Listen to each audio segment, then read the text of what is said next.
Hey guys, welcome back to another video. Today I'm going to be giving you guys 5 tips on some ways that I felt guaranteed grew my hair back after I big chopped. These aren't, drastic things, and these are just things that I felt worked for myself because I was very consistent when I cut my hair off. Well, I didn't focus on my hair growing back to be long. I focused on it being healthy. So that's also something that I'm going to talk about today. So stay tuned and let's get right to it. So tip number 1, this is personal, but I big chopped. So if you did not big chop, you can tie this into more of keeping your ends trimmed and keeping your ends more than just, a snip here and a snip there. Actually making sure that you don't have any dead ends and split ends and damaged ends. This is not level of importance, but keeping your ends trimmed is very, very important, because if you do not, whenever you try to go and detangle your hair or do a hairstyle, you're gonna notice that it's very hard to detangle your hair because you have to start at the ends, right? But if your ends are like super snappy and breaky, it's gonna take a very, very long time for you to just, quickly detangle and then move on to the next thing. It's gonna be a whole detangle process, which there always is, but it's gonna be painful and you're gonna be sad rather than happy detangling your hair, because you're gonna hear breakage, you're gonna hear snapping. Ends are going to be, there's going to be little tiny pieces of your ends everywhere, and that's really not good. You don't want to see that. Your hair is naturally supposed to shed, so if you don't see long strands of hair and you see little tiny pieces, that's breakage. So I have a few people that ask me about the pros and cons of me big chopping my hair, and I would say some pros would be you're going to have your hair at the healthiest it's ever going to be ever. This is the healthiest my hair has been ever. Even though before this I had long hair and it was long and it was this and it was that, it was very unhealthy, it was very damaged. So that doesn't no, it's just no. So yeah, when you cut your hair off, when your hair grows back, it's going to be at its healthiest it's ever going to be, as long as you take care of it after you cut it off as well. Also, eventually, as long as you stay consistent with taking care of your hair, it's not going to be very much of a challenge to keep up with it and maintain it. So once you big chop, you're not gonna have dead ends, it's not gonna be breakage, and it's not gonna be dry. It's gonna start off healthy again, and as long as you keep it like that, it's gonna be no problem. It'll be a breeze taking care of your hair. Now, the only con would be if you are an impatient person and you're looking for growth instead of health.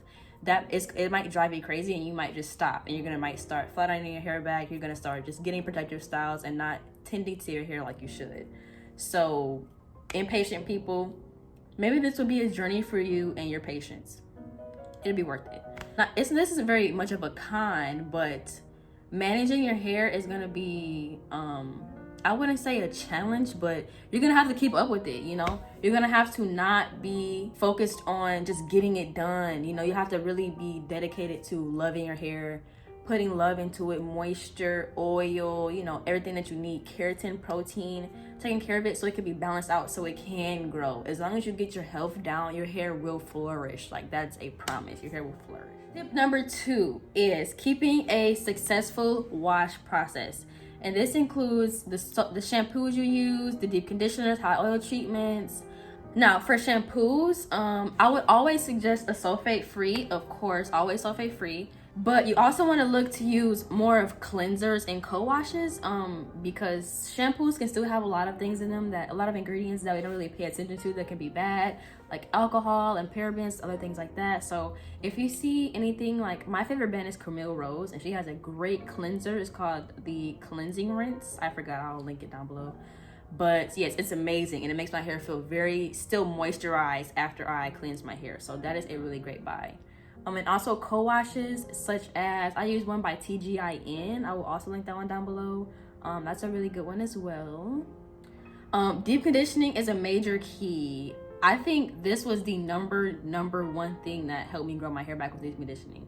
Because if it's anything that I did, it was deep conditioning. I did not skip that process ever, like never. Deep conditioning, I would say that kept my hair able to be manageable. Like when I got in the shower, it wasn't very hard for me to detangle my hair. It was easy for me to feel the moisture when I did styles. That came out very well. I didn't have much breakage. I had a lot of shedding and new growth, really. once I kept my ends clipped and continuously was deep conditioning, my hair definitely, and my curl pattern definitely turned out amazing. I'll be dropping some pictures down, you know, throughout this video so you guys can see, but my hair was at its, like, I was like, oh my gosh, this is the best thing ever. Also, hot oil treatments is also really good. That's like a second major key, because that's really good for strengthening your hair. If you want to put something, protein or anything back in your hair, hot oil treatment is the way to go if you cannot deep condition. Also, something else that I did during my journey, I would do deep condition one week, hot oil treatment the next week, and then I would switch on and off. And I think that was a really great balance because I see my hair was just balanced very well. When you get into natural hair, you will know that you need moisture and protein for your hair to be equally balanced. So that is the key, protein and moisture. Also, you won't have as much elasticity, which is the ability for your hair to stretch without breaking. So in the shower, if you feel your hair is like, you know, it feels snaggy, you might need to work on your elasticity. Also, pay attention to how you guys detangle your hair. In my videos, you guys always see that I section my hair off first, and then I will figure detangle and then go in with my dimmer brush just to get those last, you know, tangles and knots out of there. So yes, you guys know that I love sections. Sections saved my life because during the wash process, which is tip number 2, keep your hair sectioned off will save you. If you start off with detangling your hair and sectioning it off, when you go to shampoo and when you go to take your hair down to get started on your hairstyle, everything will already be sectioned, and it will save you a lot of combing and extra detangling in the end when you're looking to style your hair. So keep that in mind. So tip number 3 would be to learn your hair. And that means don't hide away from your hair after you cut your ends or after you big chop. That means actually tend to it and start to pay attention to how your hair works so you can have a better understanding of how it's going to grow, or what you need when it's dry, or what you need when it's breaking off, and things like that. Because for my hair, I know that my hair loves butters and thick creams. Because of my hair texture, I have 3C4A. And just because of how, you know, dense my hair is and everything like that, I know that my hair likes butters and creams because it tames well, it lasts longer, and it always gives me great hairstyles. I know that deep conditioning for me would be for putting back a lot of moisture in my hair, and that hot oil treatments would be more for strength building. I know that I can use avocado oil for, you know, fats and proteins, and I know that my Moroccan oil deep conditioner might really moisturize my hair back after it's been dry, after a protective style or something like that. So just knowing what you need. I know for me that I need to wash, or I know for me that the longest I can go without washing my hair is about 2 weeks. And that's just been from me wearing protective styles. Again, like I said, for me going weeks without doing my hair, just being lazy, I'm like, okay, maybe 2 weeks is enough for me to not wash my hair. So just trial and error. Like I said, it's a journey, it's a process, and eventually it will all come together and you will learn and understand your hair amazingly. So it's definitely all worth it. Tip number 4. Okay, this one is important because I see a lot of people do it. This one is going to be to not overprotective style your hair. And that means after you cut your hair, get your ends trimmed, that means not saying, okay, I'm gonna just get braids so it can grow out, or I'm just get braids and then oil my scalp so it can grow. That will work to a certain extent. Yes, box braids and everything grow your hair out, of course, because I love box braids. But once you get them taken out, you need to leave your hair alone and tend to it before you get it back in. For example, if you see babies that get a lot of like tight braids and things like that, I know that's traditional in Black culture to have pretty hairstyles as a baby, you know, the ponytails and braids and everything like that, but too much of that is going to eventually break their hair off. And so yes, protective styles are great, they're amazing. And to be specific, the ones that are amazing would be like mini twist, single braids, with your real hair, with your natural hair, of course, cornrows, top buns to make sure your ends are wrapped up, 2 braids to the back, a slick ponytail, you can braid it and make sure you wrap it up at night.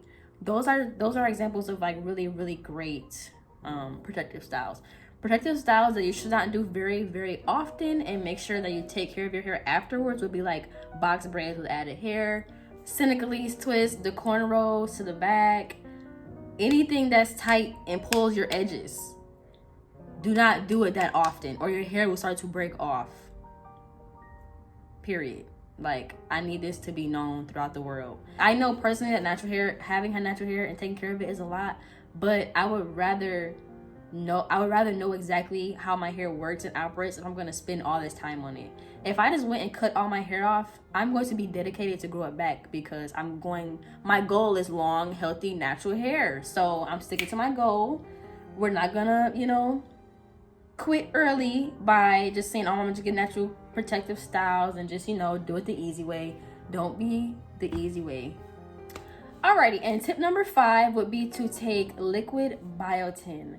Now, this for me, I remember taking liquid biotin, I think in 2018, I believe, or 2019, and I took it consistently for a minute. But then it's kind of like any other like pill or vitamin you might take. You might forget a couple days and then eventually you just stop, and then and then I remember one more day and then I forget. So I took it on and off for 2019 and 2020, but when I was taking it, I seen an amazing difference in my hair.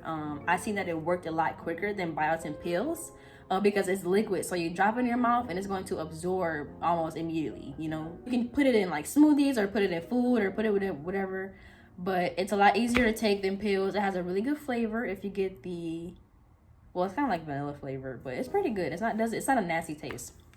Yes, liquid biotin definitely helps. If you look at reviews and you look at everything about liquid biotin, it does work a lot faster than the regular pill biotin.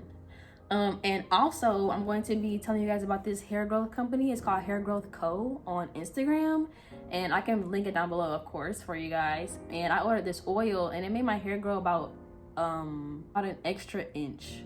So I would say I had about 2 inches in that month that my hair was growing, and I did notice. And I also put it around my edges too, just so my edges wouldn't, not that they were going anywhere, but just so they could be healthy still. And they look amazing. My hair looks amazing. It made my hair, it has a really, really great smell. So I love the smell. It was really good because for me, my scalp gets itchy, and that's why I have determined that 2 weeks is my wash limits, because my hair will get extremely itchy and dandruffy. So that greatly helped with like cooling my scalp down when it was dry. Not that I could put off washing for using this oil, but it helped me not itch so much. And last but not least, this is not a tip, but I just want to tell you guys to, if you're looking to grow your natural hair, please focus on the outcome instead of dreading the process of growing your hair out. Because when I cut my hair, I would have been thinking about it being longer than this, and it's already been, almost 3 years now, I would have been miserable this whole time, So it's really important to worry about the outcome of your hair. Worry about the health of your hair rather than it growing and being long, because you can't get to long hair without it being healthy first. So health first, length second. That is the majorest key. Everything else may be a major key, but that is the majorest key, because health first, length second, period. There's nothing you can do about it. If your hair is not healthy, it's not going to grow. And that's one thing that I know for a fact, because my hair was unhealthy before I did my big chop, and I was trying to grow it out and trying to transition and everything like that. And I'm not saying transitioners can't transition. Y'all are just really dedicated. I wasn't dedicated to transitioning. I wanted to transition my curls back to life. So that's what I did. When I cut my hair off, my curl pattern was a little weird, because I guess my hair wasn't used to just being bare patterned, I'm gonna call it. And it was kind of frizzy for a minute, but I'm telling you, those deep conditions, hot oils, twist outs, braid outs, me tending and loving to my hair every day, every weekend, totally paid off. And I just want to thank myself and everyone around me for supporting me, and just, I don't know, making me feel good about my natural hair.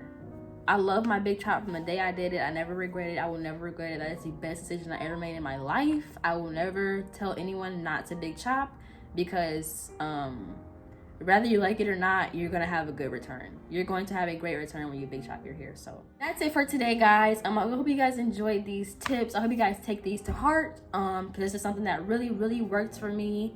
I know I've been but like, comment, subscribe. Let me know if you guys enjoyed this video. Let me know if you guys want me to do a big chop video, just the process, how I did it, how it looked afterwards, anything like that, any questions you guys have. Follow me on social media and stay tuned for another video.